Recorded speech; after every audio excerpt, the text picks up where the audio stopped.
শীষ বাজায়? কেমনটা লাগে? কোন হারামি জানি আমার দেখা গাছের আড়াল থেকে না কোন ঝোপঝাড়ে থেকে শীষ বাজাইতে। আই কে রে তুই? তোর যদি সাহস থাকে তাহলে আমার সামনে এসে শীষ বাজা। আমি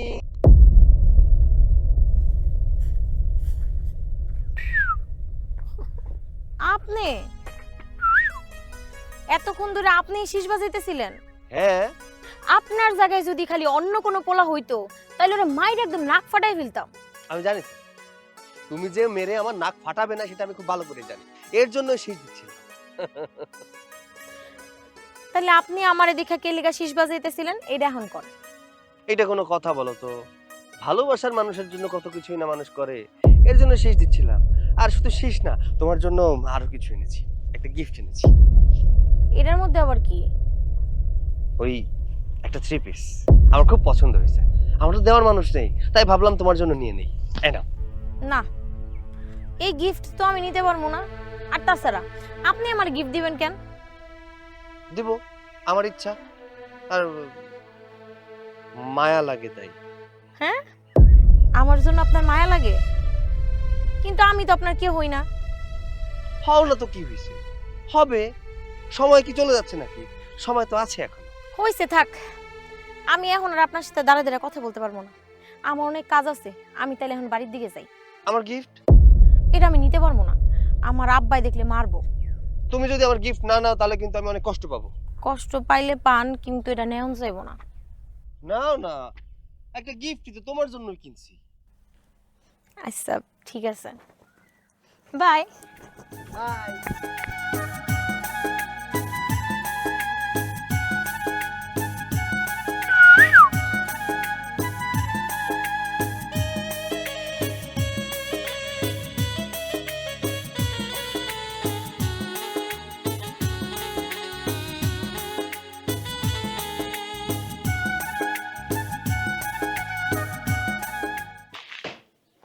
গুনগুনা গুনগান গাইয়া নীলব মোরা।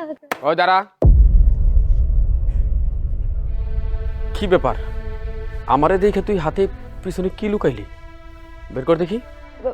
কই আব্বা, কিছুই না, এই যে দেখো হাত খালি। আমি নিজের চোখে দেখছি কিছু লুকাইছস। বের কর, নে বের কর।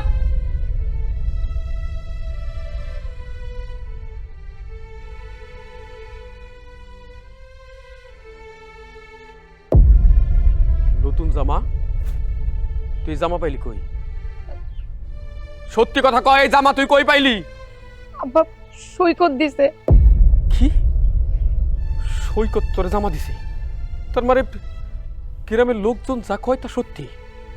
তুই আমার মুখে চুনকালি মাখবি? এত বড় সাহস তুই কই পাইলি? তুই সৈকতের লগে ওই কেমনে করি? তোর আজকে আমি শেষ করে ফেলাম, শেষ করে ফেলাম। তুই কি আমার একটু শান্তি দিবি না? মানুষের জীবনে সন্তান সন্ততি আহে আশীর্বাদ হইয়া, তুই তুই আমার জীবনে অভিশাপ হইয়াইছস। তুই জন্ম নেওয়ার সময় তোর মা মারা গেছে, মানে তুই পৃথিবীতে জন্ম নিলি আমার জন্য অশান্তি নিয়ে আইছস। তুই তুই মরতে পারস না, তুই মর, নইলে আমি মরি, আল্লাহ আমারে নিয়ে যাক, কিন্তু অশান্তি আর আমার ভাল লাগে না। আব্বা তুমি একটা কাজ করো, নিজের হাতে আমার গলা টিপা মানে মাইরা পালো আব্বা। আমিও বাঁচতে চাই না। এই জীবনটাকে কি হইব, যে জীবনে শুনতে হয় আমি নাকি আমার বাপের অভিশাপ, আমি নাকি আমার মারে খাইছি। আমার না এইসব কথা শোনার বাঁচতে ইচ্ছা করে না আব্বা। আমারও ইচ্ছা করে তোর গলা টিপা মাইরা ফেলাই। আচ্ছা তুই আমার কত, সৈকত তোর এই নতুন জামা কেন দিল? কেন তোরে দিল? কি সম্পর্ক সৈকতের সাথে তোর? আব্বা কেন আমারে দিছে আমি জানি না, আমি জিজ্ঞেস করছিলাম আপনি আমার এত দামি একটা জামা দিলেন কেন? উনি শুধু এইটুকু কইলো আমার জন্য নাকি তার মায়া লাগে, আমার দেখলে তার আপন মনে হয়।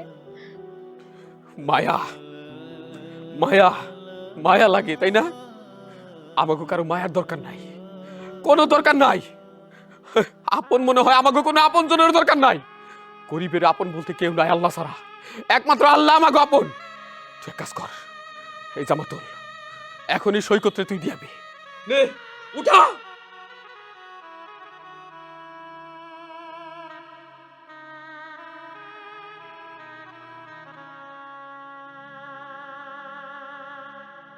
কেন তোর মায় মরার সময় কি আমারে নিয়ে যাইতে পারলো না? আল্লাহ তো দুইজনে একসাথে নিয়ে যাইতে পারতো।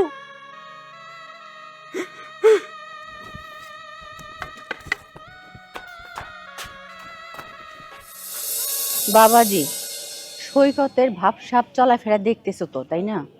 ওরে একটা বংশীয় মেয়ে দেখে বিয়ে করো তাড়াতাড়ি, আমার ভালো ঠেকছে না। আম্মা, আপনি এসব নিয়ে একদম চিন্তা করবেন না। আমি অবশ্য কয়েক জায়গায় কথা বলে রাখছি, আমাকে বলছে ওরকম ভালো ফ্যামিলির কোনো মেয়ে যদি পায় আমাকে জানাবে। শোনো, আমার ভাইয়ের বিয়ে বলে কথা, তুমি তো যাকে তাকে দায়িত্ব দিতে পারো না।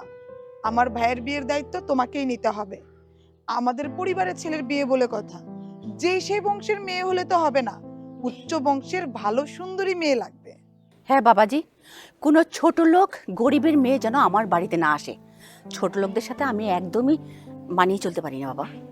আম্মা, আপনি এসব নিয়ে কেন চিন্তা করতেছেন? আমি কি বুঝি না? আমি কি জানি না আপনার কি স্ট্যাটাস? আমি ঠিক সেরকম একটা মেয়ে খুঁজে বের করার চেষ্টা করতেছি।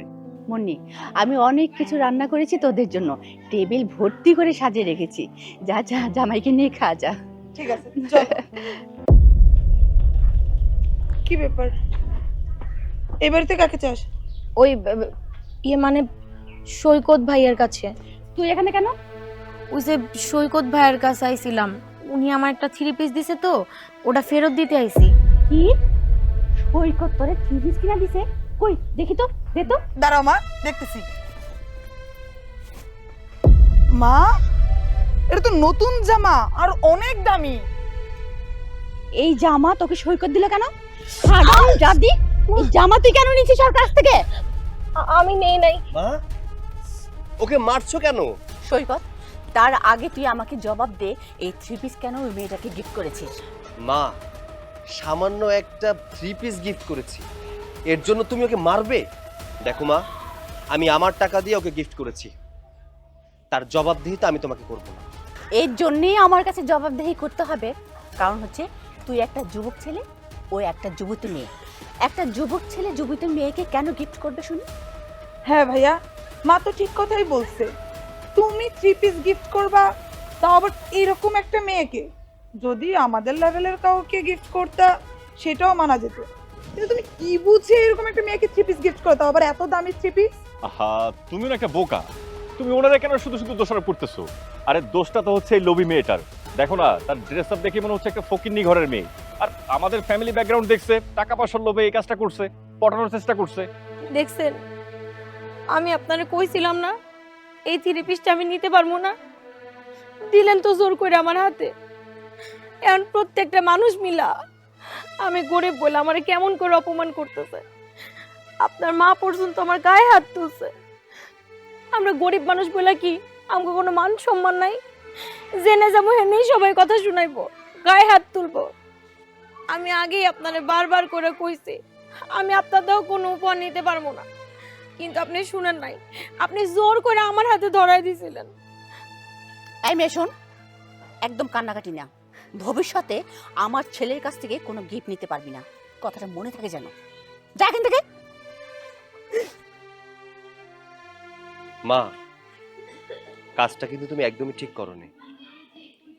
আমি ভালোবেসে একটা মেয়েকে গিফট করেছি, তাও সামান্য একটা 3 পিস। তার জন্য তুমি মেয়েটাকে এভাবে মারলে, এভাবে বাড়ি থেকে বের করে দিলে অপমান করে। হ্যাঁ শোনালাম, কারণ আমি চাই না কোনো মেয়ের পিছনে তুই উল্টাপাল্টা খরচ করিস। ভাইজান, তুমি তো এই বংশের ছেলে, কিন্তু তোমার রুচি এত নিচে নেমে যাবে সেটা মেনে নেওয়া যায় না ভাইজান। তুমি এত ভালো পড়াশোনা করলা, ভালো একটা জায়গায় আছো, শেষ পর্যন্ত আমাদের এই গ্রামের এরকম ফকিন্নি একটা মেয়েকে তুমি এত এক্সপেন্সিভ 3 পিস গিফট করলা। তুমি ওর মধ্যে কি পাইছো ভাইজান? চুপ কর মুন্নি, তুই ভুলে যাস না আমি তোর বড় ভাই। শুন সৈকত, কথাটা মনে রাখিস, ভবিষ্যতে যেন আমি আর না দেখি ওই মেয়েকে তুই কোনো গিফট করেছিস। যা এবার ঘরে যা। মা, এবার আপনি বুঝতে পারছেন যে আপনার গুণধর ছেলে সৈকত, তার সাথে তার কি সম্পর্ক? বুঝতে পারি নাই মনে করেছ? আমি ঠিকই বুঝেছি।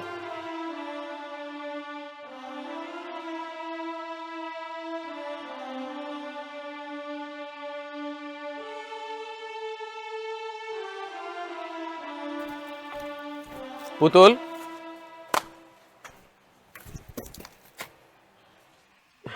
জামাটা দিয়েছস? হ আব্বা, জামা দিয়েছি। আব্বা, সৈকত আমারে কয় কি, সৈকত নাকি আমারে ভালোবাসে, আমারে বিয়া করতে চায়। আমি আগে বুঝতে পারছিলাম, নইলে কোনো তো দরকার আছিল না। তোরে নতুন জামা কেন দিব সৈকত? মাগো, একটা কথা মনে রাখিস, গরিবের কেউ ভালোবাসে না, কিন্তু গরিব রে মানুষ ভালোবাসার কথা কয়। তোর সাথে যদি সৈকতের কোনো সম্পর্ক হয়ে যায়, তাহলে গ্রামে আমি মুখ দেখাইতে পারব না।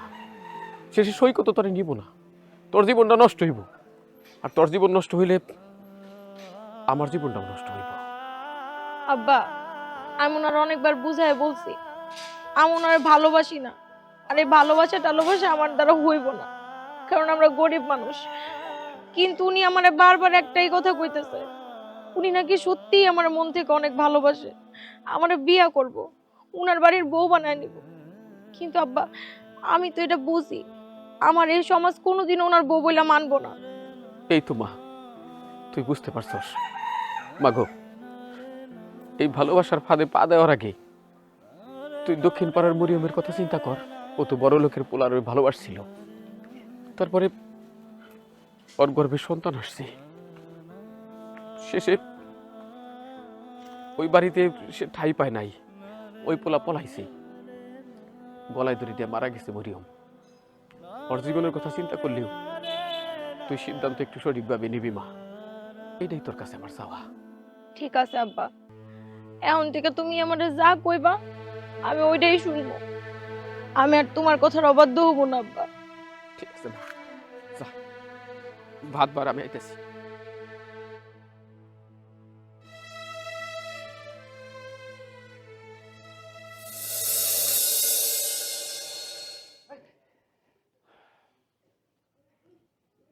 আম্মা, ডাক দেন। মাইন মিয়া, এই মাইন মিয়া। কে? আরে চৌধুরী বাড়ির লোকজন আমার বাড়িতে। আপনারা এখানে কি জন্য ঠিক বুঝতে পারলাম না। মাইন মিয়া, তোমার সংসার কি ঠিকঠাক মতো চলছে কিনা? ও না, চলছে তো, গরিব মানুষের সংসার যেভাবে চলতেছে আলহামদুলিল্লাহ। না, সংসার যদি ঠিকঠাক চলতো তাহলে আপনি এত বড় একটা জঘন্য কাজ করতে পারতেন না। আয়শা যা দেখতেছি তাতে মনে হচ্ছে যে আপনার সংসারটা ঠিক মতো চলতেছে না, সেজন্য এই কাজটা করতেছেন। বাবাজি, আপনার কথা তো আমি ঠিক বুঝতেছি না। আমি বুঝিয়ে বলছি তোমাকে মাইন মিয়া, তোমার তো আসলে ব্যবসা করার মতো সেরকম কোনো টাকা পয়সা নাই, কিন্তু কি আছে, ঘরে একটা যুবতী মাইয়া আছে। ওই যুবতী মাইয়াটারে মনে হয় কাজে লাগাচ্ছ, তাই না? এটা আপনি কি ধরনের কথা কইলেন?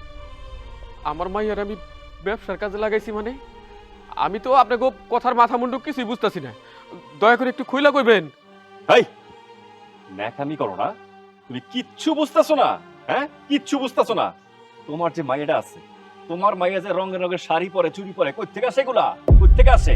এই যে আম্মা না আমার ছেলে সৈকত, সৈকতের সাথে তোমার মাইয়ার ইটিস পিটিস চলতেছে। কেন চলতেছে? তোমার মাইয়া দেখছে আর তুমিও দেখছো যে তাদের ফ্যামিলি ব্যাকগ্রাউন্ড কত হাই, টাকা পয়সা কোনো কিছুর অভাব নাই।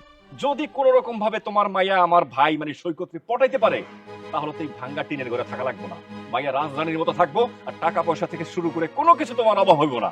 ঠিক আছে, আপনার আর বলতে হইব না, আমি বুঝবার পারছি আপনি কেন এই ধরনের কথা কইতাছেন। শুনুন, আমরা গরিব হইলেও আমাকে মধ্যে লোভ নাই। আসলে ওই সৈকত বাবাজি জোর করে আমার মাইয়ারে একটা জামা দিছিল, কিন্তু আমি রাগারাগি করে আমার মাইয়ারে দিয়া ওই জামা তো আবার ফেরত পাঠাইছি। তাইলে আপনারা কেন এই ধরনের কথা কইতেছেন? আর কোনোদিন কোনো কিছুই ওই চৌধুরী বাড়ির কোনো লোকজন আমার মাইয়ারে দিবার পারবো না, এটা আমি কথা দিলাম। দেখছেন মা, দেখছেন এই ছোট লোকের বাচ্চার কি স্টাইল করে কথা বলা? হ্যাঁ, এত লোভ করে মেয়েরে বিক্রি করে দিতাছস, আবার দাঁড়ায় বড় বড় কথা কস না। ছোট লোক আমরা, কিন্তু একটা কথা মনে রেখে, ওই মন মানসিকতার দিক থেকে না আপনাকে চাইতে আমরা অনেক ভালো আছি। আপনার কথাবার্তা শুনে তো মনে হইতেছে ছোট লোক আমি না, ছোট লোক আপনারা। কি আমরা ছোট লোক? বাবাজি বলছে কি ও? কি বললি তুই?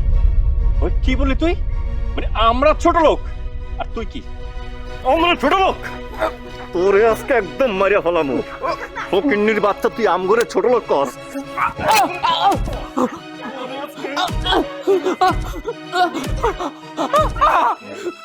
এই ছোট লোকের বাচ্চা, আজকের দিনটার কথা মনে রাখবি। আমাদের নামে উল্টোপাল্টা কথা বললে একদম। অনেক হয়েছে বাবাজি, চলো আমরা যাই গে, চলো।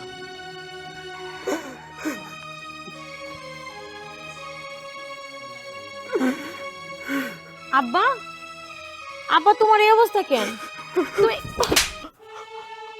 তুই আমার আব্বা কইবি না, আমি তোর আব্বা না। তোর জন্য চৌধুরী বাড়ির মানুষ আমার গায়ে হাত তুলছে, আমার এই মাটিতে ফেলে মারছে। চৌধুরী বাড়ির লোকজন তোমারে মারবো কেন? কি করছো তুমি আব্বা? আমি কিছু করি নাই, আমি কোনো অন্যায় করি নাই, কিন্তু অন্যায়টা হয়েছে আমার তোর মতো কুলাঙ্গার মায়ের জন্ম দিয়া। তুই সৈকতের কাছ থেকে জামা নিছিস না? তুই নাকি অনেক কিছু টাকা পয়সা সবকিছু চৌধুরী বাড়ির থেকে আইনা আমাদের সংসার চালাস, আমি নাকি তোরে দিয়ে ব্যবসা করি। থামো আব্বা। আব্বা, তুমি তো জানোই আমি একটা ভুল করছি, উনার কাছ থেকে ওই উপহারটাই না। তুমি কর সাথে সাথে আমি এটা ফেরতও দিয়েছি। আমার তো ওনার সাথে কোনো কিছু নাই, আর আমি ওনার কাছ থেকে টাকা আনতে যাবো কেন? আব্বা, তুমি আমার যখন যা কও আমি তাই শুনি, কিন্তু এই কথাটা কোনোদিন করো না আব্বা। তুমি আমার জন্ম দিয়া ভুল করছো। আমি এমন কোনো কাজ করি না যাতে আমার বাপের মান সম্মান চায়। অনেক অনেক ভাবছিস আমার সম্মান নিয়ে, আমার সম্মান নিয়ে তোরে আর ভাবতে হইব না। তুই এই বাড়ি থেকে চইলা যা এই বাড়ি থেকে। আব্বা, তুমি আমার বাড়ি থেকে বাইর করে দিতেছো। আজকে আমি কোনো অন্যায় না করেও দোষী হইলাম। আব্বা, আমি কই যাব? তুমি ছাড়া তো আমার কেউ নাই। তুই কই যাবি আমি কবু কেমনে? তোর তুই চোখ যেদিকে যায় তুই ওই দিকে চলে যা, আমার বাড়িতে তোর আর কোনো জায়গা নাই। ঠিক আছে আব্বা, তুমি আমার বাইর করে দিতেছো তো আমি বাইর হয়ে যাব। আমিও এই যে তোমার মাথায় হাত ঠেকা কইতেছি, আমি ওই চৌধুরী বাড়ি বউ হয়ে ছাড়মু। আর তোমার যে মারছে এরও প্রতিশোধ নিয়ে ছাড়মু। আমি একবারেও ছাড়বো না, সবগুলার তিলে তিলে কষ্ট দিব।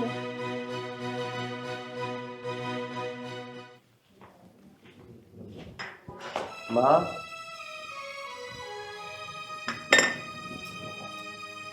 সৈকত, এই মেয়ে তোর সাথে কেন?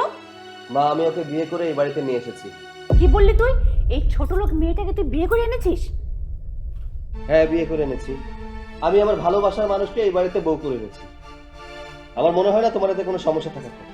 আমার অনেক সমস্যা আছে, তুই তো ভালো করেই জানিস আমি কোনো গরিব ছোট লোকের সাথে মানিয়ে চলতে পারি না। আর তাছাড়া আমি তোর জন্য একটা মেয়ে দেখে রেখেছি, আমি তাকে বউ করে এই বাড়িতে আনবো। সেই আশা আর তোমার কখনো পূরণ হবে না মা। যেহেতু আমি বিয়ে করে এই বাড়িতে বউ এনেছি, দ্বিতীয়বার আমার পক্ষে বিয়ে করা সম্ভব না। তাই তোমার আশা তোমার কাছেই রাখো। সৈকত, আমি তোকে বলছি এই মুহূর্তে এই মেয়েটাকে এই বাড়ি থেকে বের করে দে। মা, আমি আপনার কাছে হাত জোর করে কইতেছি মা, আপনি আমার এই বাড়ি থেকে কোথাও বাইর করে দিয়েন না। দরকার পড়লে এই বাড়িতে সারা জীবন আমি চাকরানির মতো থাকবো, তারপরে আমার বাড়ি থেকে বাইর করে দিয়েন না মা। এই মেয়ে, এই ছোট লোক কোথাকার, তোর বাবাকে যে কিছুদিন আগে আমি একটা পুরস্কার দিয়ে এসেছি ওটা তোকে জানাইনি, বলেনি? হইছে মা, আমি সবটাই জানি, কিন্তু আগে যা হওয়ার হইছে। এখন তো আমি আপনার ছেলের বউ, আপনি আমার মাইনা নেন মা। মা শোনো, বিয়ে করে যেহেতু ওকে নিয়ে এসেছি, ওকে এই বাড়ি থেকে কোথাও যেতে দিব না। আমি ওকে নিয়ে ঘরে যাচ্ছি, চলো। খবরদার বলছি, এই মেয়েকে এই বাড়িতে একদমই রাখতে পারবি না। আর যদি তোর বউ এই বাড়িতে থাকে আমি এই বাড়ি ছেড়ে চলে যাব, কথাটা মনে থাকে যেন তোমার। মা, আমি মানছি তোমার ইচ্ছার বিরুদ্ধে গিয়ে আমি ওকে বিয়ে করে এই বাড়িতে নিয়ে এসেছি, কিন্তু মা তোমারও বোঝা উচিত আমি কি চাই। তোমার এই সম্ভ্রান্ত পরিবারের মেয়েকে আমি বিয়ে করব না। আমার যদি ওকে পছন্দ হতো তাহলে আমি এই মেয়েটাকে বিয়ে করে আনতাম না। আমি অনেক দিন থেকে ওকে দেখছি, ওকে পছন্দ করি, ওকে ভালোবাসি, ভালোবেসে ওকে বিয়ে করে এই বাড়িতে এনেছি। আমি চাইবো তুমিও এই বাড়িতে থাকবে, ও এই বাড়িতে থাকবে। এই নিয়ে আর একটা কথা যেন না হয়। চলো।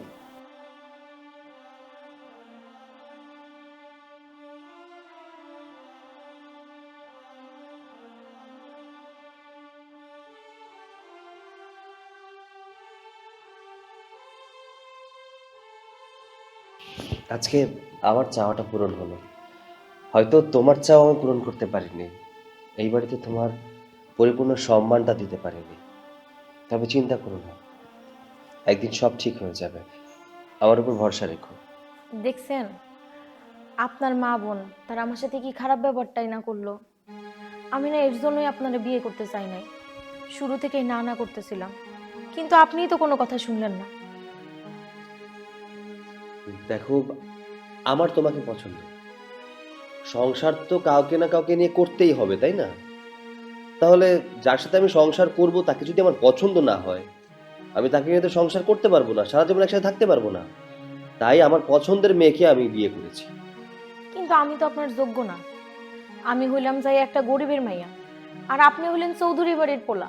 আপনার সাথে কি আমার যায়? তুমি আমার মার কথা ধরে নিয়ে বসে আছো, তাই না? আরে আমার মাকে তুমি এখনো চেনোনি। আমার মা একটু এরকমই, এই নরম, এই গরম, এই গরম, আবার এই নরম। আমার মা যদি কাউকে একবার ভালোবাসে তাহলে তার সব কিছু দিয়ে দিতে পারে। হয়তো তোমাকে এখন পছন্দ হচ্ছে না তোমার পরিবারের জন্য, কিন্তু বিশ্বাস করো, আস্তে আস্তে সব ঠিক হয়ে যাবে। কিন্তু আপনার মা একটা কথা কিন্তু ঠিকই কইছে, আমি আপনার যোগ্য না। আর আপনার মা চাইছে আপনার একটা বড়লোক বাড়িতে বিয়ে করাইব, আর ওই জায়গায় আপনি আমার মতো একটা ফকিন্নির মায়ের বিয়ে করে আনছে।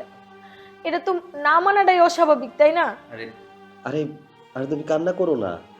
দেখো, আজকে আমাদের বিয়ের প্রথম দিন, তুমি এসেই যদি কান্নাকাটি করো তাহলে বিষয়টা দেখতে খারাপ লাগে। দেখো, তুমি আমাকে তো বিশ্বাস করো, তাই না? আমার উপর বিশ্বাস রাখো, সব ঠিক হয়ে যাবে। কিচ্ছু ঠিক হইব না। এখন হয়তো বা আপনার মা আমার মাইনা নিছে, কিন্তু যখন আপনি বাড়িতে না থাকবেন তখন আপনার মা ঠিকই আমার বাড়ি থেকে বাইর করে দিব, আমার উপর অত্যাচার করব। অত্যাচার করবে না, আর যদি অত্যাচার করে আমাকে বলো, আমি একটা ব্যবস্থা করবো, কেমন? আপনি তাহলে বসেন, আমি মালিক এক কাপ চা বানিয়ে দিয়ে আসি।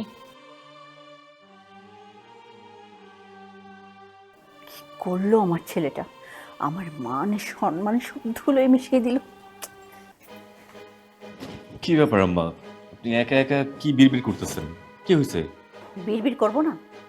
সৈকত আবার ওই ছোট লোকটাকে বিয়ে করে বাড়িতে এনেছে। কি তুমি এসব কি বলতেছো মা? যেই ফকিন্নির বাচ্চারা নিয়ে এত কাহিনী হয়েছে, ভাইয়া কিনা শেষ পর্যন্ত ওরই বিয়ে করে নিয়ে আসলো। তাহলে বলছে কি আর, বিয়ে করে বউ নিয়ে বাসায় এসেছে এবং সে রুমে ঢুকেছে। আমার না ভাবতেই লজ্জা লাগতেছে। আমি সৈকতের কথা বাদই দিলাম, ওই মেয়েটা কিরকম নির্লজ্জ! হ্যাঁ, ওই মেয়েটার বাপকে আমি ইচ্ছে মতো মারলাম, এত অপমান করলাম, তারপর সেই মেয়েটা টাকার লোভে পড়ে সৈকতকে পটিয়ে এই বাড়িতে একদম বিয়ে করে চলে আসছে। মা, ওই ফকিন্নির বাচ্চা না হয় ভুলাইয়া ভালাইয়া ভাইকে বিয়ে করে এই বাড়িতে উঠছে, তুমি তাকে ঘরে ঢুকতে দিলা কেন? তাহলে কি করবো শুনি? ঘাট ধাক্কা দিয়ে বের করে দেওয়া উচিত ছিল আমার, তাই না? শোনো, তুমি যেটা করতে পারো নাই সেটা এবার আমি করব। তুমি এখানে থাকো, আমি যাচ্ছি। ওই ফকিন্নির বাচ্চারে ঘাট ধাক্কা দিয়ে বের করে দিব। দাঁড়ান, এই বাড়ি থেকে আমার কোথাও বাইর করানো লাগবে না। এই ফকিন্নির বাচ্চা, তোর এত বড় দুঃসাহস হয় কি করে? তুই চৌধুরী বাড়ির ড্রয়িং রুম পর্যন্ত চলে আসছিস, আবার আমার মেয়ের বেডরুম পর্যন্ত চলে গেছিস। বের হ, বের হ। আহা ননদিনী, ধাক্কা ধাক্কি করলেই তো আমি বের হব না, আমি পার্মানেন্টলি একেবারেই বাসায় চলে আসছি। আর তাছাড়া দেখো, আমি তো এখন আর ছোট লোকের বাচ্চা না, আমি হলাম গিয়ে চৌধুরী বাড়ির বউ। আমাকে চৌধুরী বাড়ির বউ হিসেবে ট্রিট করার দরকার তোমার। এই ফকিন্নির বাচ্চা, তোর কি লজ্জা শরম কিছু নাই? হ্যাঁ, তুই ভাবলে কি করে এই চৌধুরী বাড়ির বউ তোকে আমরা মেনে নিব? আর তাছাড়া এই বাড়ির বউ হওয়ার মতো কোনো যোগ্যতা তোর আছে? হ্যাঁ, ও আচ্ছা, সুন্দরী ননদিনের স্বামী আপনাকেও বলছি, আমার যদি এবারের বউ হওয়ার যোগ্যতা না থাকে তাহলে আপনারও তো নেই। আপনি তো এবারের ঘর জামাই থাকেন, আবার বড় বড় কথা বলেন। এই ছোট লোক, মুখ সামলিয়ে কথা বল। ও আমার ভাগিনা হয়। হ্যাঁ জানি তো ভাগিনা হয়, ভাগিনা হয় বলেই তো নিজের মেয়েটাকে ভাগিনার ঘাড়ে গছিয়ে দিয়েছেন। তার মধ্যে তো আবার এই ছেলেটা কোনোই কাজ কাম করে না, এ বাড়ির মধ্যে সারাক্ষণ থাকে। একদম চুপ, আমার স্বামী নিয়ে একটা কথা বলবি না। আমার স্বামীকে কথা বলার তুই কে? তুই তো একটা ফকিন্নির বাচ্চা, রাস্তাঘাটে বড় হয়েছিস। আমার স্বামীর স্ট্যাটাস জানিস? এই যে ননদিনী, এখন থেকে আমার সঙ্গে জোর গলায় কথা বলা যাবে না। যদি জোর গলায় কথা বলেছো না, একদম শ্বশুর বাড়িতে পাঠিয়ে দেবো। কি বললি তুই? যত বড় মুখ নয় তত বড় কথা। এখন থেকে নিজের হাতটা নিজের কাছেই রাখবে। এই ফকিন্নির বাচ্চা, তোর বাপে তোরে বলে নাই যে তোর বাপরে মাটির মধ্যে ফালাই ইচ্ছে মতো পিটাইছি? হ্যাঁ, দেখছেন আম্মা, দেখছেন আম্মা, এই ফকিন্নির বাচ্চা আমার বউয়ের গায়ে পর্যন্ত হাত তুলছে। আজকে এই মুহূর্তে তুই যদি খালি মেয়ে মানুষ না হতি না, আমি তোরে পিটাইতে পিটাইতে এই বাড়ি থেকে একদম বের করে দিতাম। তোদের মতো ছোট লোক বাড়ির বউ হওয়ার কোনো ইচ্ছাই আমার ছিল না, শুধুমাত্র এই কারণে, এই যে তুই বললি না একটু আগে আমার বাবার গায়ে হাত তুলেছিলি, এর জন্যই জিদ করে আমি এই বাড়ির বউ হয়েছি। আর এখন থেকে দেখবি ছোট লোকের মেয়ের পাওয়ার কত। আর শুন, এখন থেকে না সব কাজেই আপনাদের করতে হবে, বসে বসে খাওয়া একদমই চলবে না। আর বাড়িতে যে চাকর বাকর আছে আমি কাল সকালেই সবাইকে বিদায় করব। তাইলে এখন আমি যাই, আমার স্বামী আবার আমার লেগে অপেক্ষা করতেছে। দেখলি ওই ছোট লোকের বাচ্চার সাহস কত বড়, মুখের উপরে কথা বলে। সবই দেখছি মা, নতুন নতুন বিয়ে করে আসছে তো ভাইয়ের আশকারাতে মাথায় উঠে নাচতেছে। এক কাজ করো, কয়েকটা দিন ওর কথা মতো চলো, তারপরে হারামজাদিরে কিভাবে জব্দ করতে হয় ওইটা আমি আর তোমার জামাই খুব ভালো করে জানি। রান্না বান্না তো কিছুই হলো না রে, কি খাবো আমরা? তুমি একটু যাও না রান্না বাড়া করতে, আমি তো রান্না বাড়ার জানি না, আমার রান্না তেমন ভালো হবে না। তুমি একটু রান্না করে নিয়ে আসো না মা। কি বলিস তুই? আমি যাব না, আমার আজকে শরীরটা ভালো লাগছে না, আমি করতে পারবো না। তাহলে একটা কাজ করি, তোমার জামাইকে বলি হোটেল থেকে খাবার নিয়ে আসতে, হোটেল থেকে খাবার এনে আমরা তিনজন খেয়ে নিব। একদমই হোটেল থেকে খাবার আনা যাবে না ননদিনী, এই বাড়িতে হোটেল থেকে এনে কোনো খাওয়া চলবে না। এখন থেকে এই বাড়িতে রান্না হবে, আর রান্না করবে তোমরা দুজন, আর তারপর বাড়ির সবাই মিলে খাবো। আমি রান্না বাড়া করতে পারি না। আমিও আজকে রান্নাঘরে যেতে পারবো না, আমার শরীরটা ভালো লাগছে না। বসে বসে খেতে খেতে না মা আপনার শরীরে অনেক চর্বি জমে গেছে, এর জন্য আপনার শরীরটা ভালো লাগছে না। একটা কাজ করুন, রান্নাঘরে গিয়ে রান্না করুন, দেখবেন আপনার শরীরের চর্বি একদম কমে গেছে। কি বললি তুই? আমি তোর শাশুড়ি, আমাকে সম্মান দিয়ে কথা বলবি। মা আমি তো সম্মান দিয়েই কথা বললাম, আমি তো কোনো বেয়াদবি করিনি। আমি শুধু বলেছি আপনারা দুজন মিলে যান রান্নাঘরে, তারপর রান্না করে নিয়ে আসুন, আমরা বাড়ির সবাই মিলে আজকে একসাথে খাবো। তুমি কি এবারের বউ হয়ে ধরাকে সরাজ্ঞান করতেছো? মনে হচ্ছে হাতির পাঁচ পা দেখে ফেলছো। তুমি মাকে অর্ডার করছো, আমাকে অর্ডার করছো, পেয়েছোটা কি? তুমি একটা ফকিন্নির মাইয়া, এই সংসারের কাজ করলে তুমি করবা, আমরা কেন করব? এই যে ননদিনী, একদিন তোমাকে বলে দিয়েছিলাম তুমি আমাকে কথায় কথায় ফকিন্নির বাচ্চা বলে গালাগাল করবে না। তোমার মনে শিক্ষা হয়নি না, নয়তো কথাটা ভুলে গেছো। আচ্ছা যাই হোক, এখনো সময় আছে, ভালোই ভালো রান্নাঘরে দুজনে গিয়ে রান্না করো। আর তা না হয় তোমাকে এই বাড়ি থেকে কি করে বের করতে হয় ওই টেকনিকও আমার ভালো করে জানা আছে। মা দেখছো কি চাটাং চাটাং কথা বলতেছে? এই মেয়ের সাথে আমরা পারবো না রে, চল আমরা রান্না করেই খাই গে, চল। মা আপনি যে রান্নাঘরে রান্না করুন, আর মুন্নি তুমি তোমার ভাইয়ের জন্য এক কাপ গরম গরম চা বানিয়ে নিয়ে আসো, যাও। ঠিক আছে মা, কথা আছে না যে পড়েছি মোগলের হাতে খানা খেতে হবে একসাথে, যেই বউর পাল্লাই পড়ছি, কাজ না করে উপায় নেই। চলো তুমি রান্নাটা শেষ করো, আমি চা বানিয়ে ভাইকে দিয়ে আসি। আসো।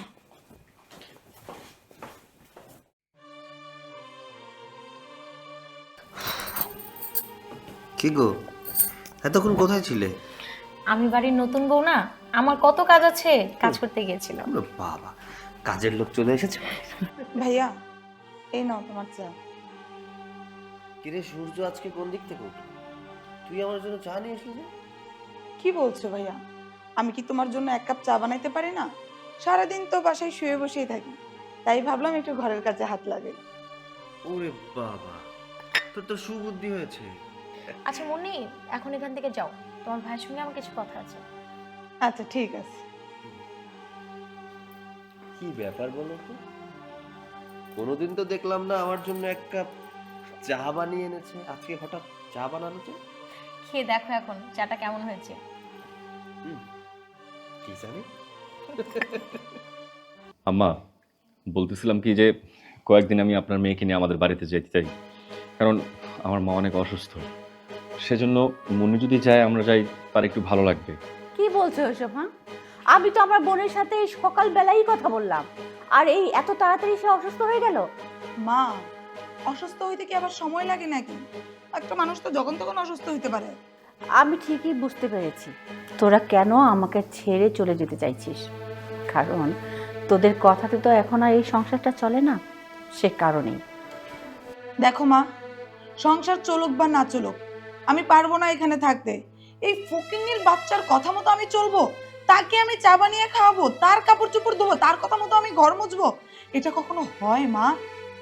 তুই যদি এই বাড়ি থেকে চলে যাস তাহলে আমার কি হবে? হ্যাঁ, সব কাজ তো আমার ঘাড়ে এসে পড়বে। আম্মা, আপনি এটা নিয়ে একদম চিন্তা করবেন না। আমরা যাওয়ার আগে ওই ব্যবস্থা করে ফেলছি। একজন কাজের মেয়ে রেডি করে রাখছি, সে কালকে সকাল থেকে চলে আসবে। আপনার কোনো কষ্ট হবে না। জামাই বাবাজি, তুমি না সব সময় বলো আমাকে তুমি খুবই ভালোবাসো। এই তোমার ভালোবাসা? এখন দেখতে পাচ্ছ সংসারের সব কাজ আমাদের ঘাড়ে এসে পৌঁছেছে, আর সেই কি করলে? আমাকে ফেলে রেখে চলে যাচ্ছ। দেখো মা, তুমি এত চিন্তা করো না। আমরা এখন কিছুদিনের জন্য যাচ্ছি। সময় সুযোগ বুঝে যদি পরিস্থিতি ঠান্ডা হয়, আবার আমাদের অনুকূলে আসে, আমরা আবার চলে আসবো। ঠিক আছে, তোরা যা, তোদের যেখানে যেতে ইচ্ছা করে যা। আমার সংসার আমি ঠিকঠাক মতোই চালিয়ে নিব। আচ্ছা শোনো, এখানে বসে থেকে আর কাজ নেই, চলো চলো। চলো ব্যাগ গুছিয়ে নি। আসো মা।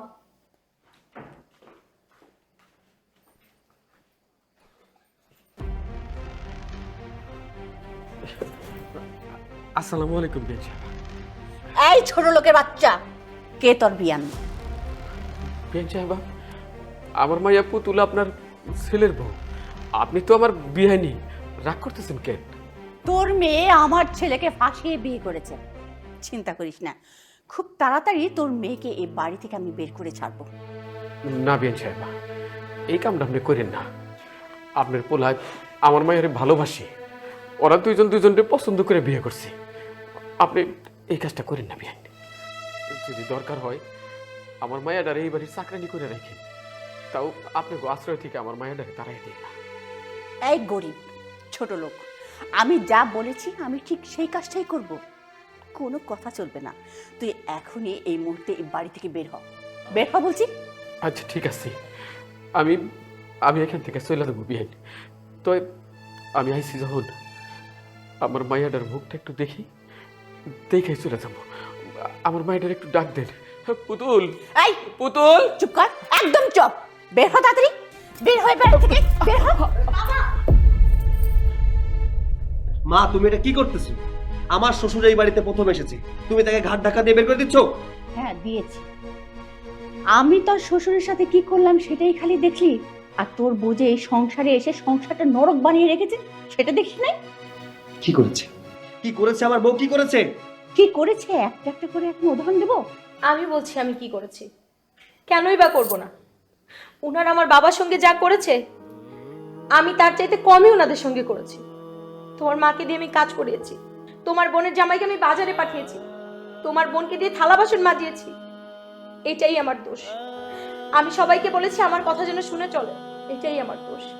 আমি সবাইকে সামান্য শিক্ষা দেওয়ার জন্য এইসব করেছিলাম, তাদেরকে বোঝানোর জন্য এগুলো করেছিলাম। আমরাও মানুষ, আমাদের সঙ্গে যখন কেউ খারাপ আচরণ করে তখন আমাদেরও খারাপ লাগে।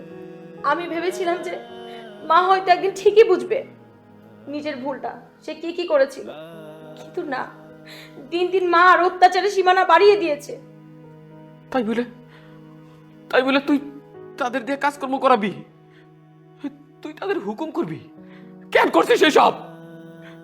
তুই জানোস না, শাশুড়ি হইল মা, তোর মায়ের মতো সম্মান করানো লাগে। শ্বশুর বাড়ির লোকজনদের ভালো না বাসলে তারা তোরে কেমনে ভালোবাসবো? এখন তো আমি দেখতেছি তাদের তো কোনো দোষ নাই। দোষ সব তোর দোষ। তুই অন্যায় করছিস, অপরাধ করছিস তুই। আব্বা, ওর কোনো দোষ নেই। ও যা করেছে একদম ঠিক কাজ করেছে। যে যেমন তার সাথে তেমন ব্যবহার করা উচিত। আমি তো জানতাম না, ও যদি আমাকে জানাতো তাহলে আরো ভালো হতো। আমি আরো বুদ্ধি পরামর্শ দিতাম কিভাবে আমার মাকে টাইট দেওয়া যায়। মা, এরাও কিন্তু মানুষ, গরিব হতে পারে, কিন্তু তোমার রক্ত আর তাদের রক্তের মধ্যে কোনো তফাৎ নেই। হাতটা কেটে দেখো, লাল রক্তই বেরোবে। হ্যাঁ, হতে পারে তারা গরিব, মা তারাও কিন্তু মানুষ, তাদের আত্মসম্মান বোধ আছে। নানা জামাই বাবাজি, এরকম কথা বইল না। আমার মেয়ের জন্য তোমাদের সংসারে অশান্তি, এটা আমি কোনোদিনও চাই না। তার চাইতে বরং তোমরা শান্তিতে থাকো। আমি আমার মায়াডারে লইয়া চলে যাইতেছি। চল চল মা। কারো এই বাড়ি থেকে যেতে হবে না, সবাই এই বাড়িতেই থাকবে। কিভাবে থাকবে তারা? কিভাবে এই বাড়িতে থাকবে তোমার জন্য? তুমি তো তাদেরকে অতিষ্ঠ করে তুলেছো। মা, আমার মাঝে মধ্যে না ভাবতে অবাক লাগে যে তুমি আমার মা আর আমি তোমার ছেলে। ঠিক আছে বাবা, আজকের পর থেকে আমি আর কোনো অশান্তি করবো না বাবা, এই কথা দিলাম। বিয়ান সাহেবা, এখন থেকে আমার মেয়েটা শুধু আপনার পুত্রবধূ না, আপনার মাইয়া। জামা, আসো বৌমা, আমার বউকে আসো মা। মা